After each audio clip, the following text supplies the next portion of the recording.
Je suis Nils Hulot.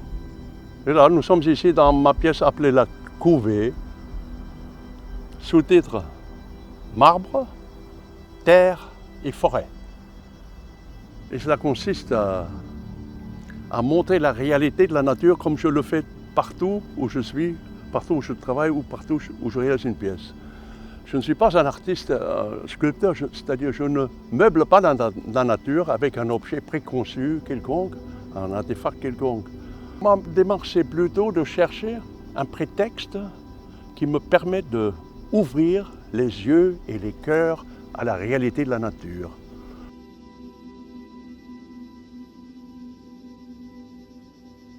Ce qui m'intéresse, c'est le marbre, c'est la terre et c'est la forêt. Et c'est le ciel, et la lumière, et tout ce qui nous entoure. Voilà, je suis un artiste qui travaille uniquement dans et avec la nature en utilisant uniquement les matériaux de la nature.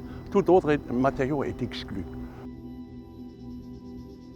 Les derniers m'étaient venus en 1978 en Amérique du Nord où j'avais une première fois une commande pour faire une pièce dehors, dans la nature, autour d'un village.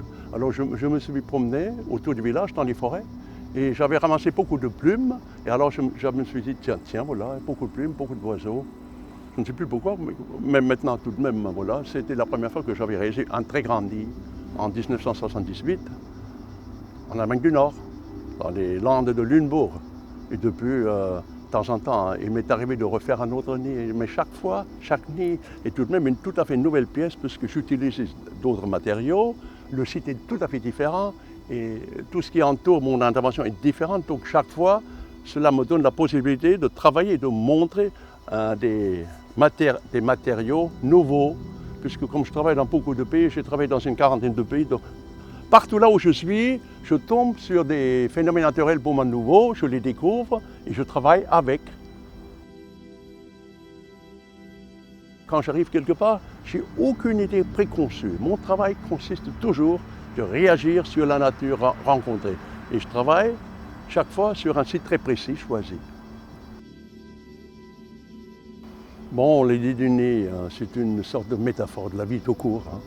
Je me donne la possibilité, encore une fois, je me répète maintenant, de montrer chaque fois, avec chaque nid, je montre des matériaux pour moi nouveaux, jamais encore utilisés souvent. Je suis arrivé ici sans la moindre éthique préconçue, comme toujours. La première fois sur l'île de Porquerolles, je me suis promené dans l'île tout autour sans avoir aucune idée. Et je ne pourrais pas vous dire comment cette idée m'est venue de finalement tomber encore sur un nid. Mais enfin, un nid, si vous voulez, c'est juste une couvée. C'est pas vraiment un nid, mais enfin, c'est comme, ça dépend de ce qu'on veut dire.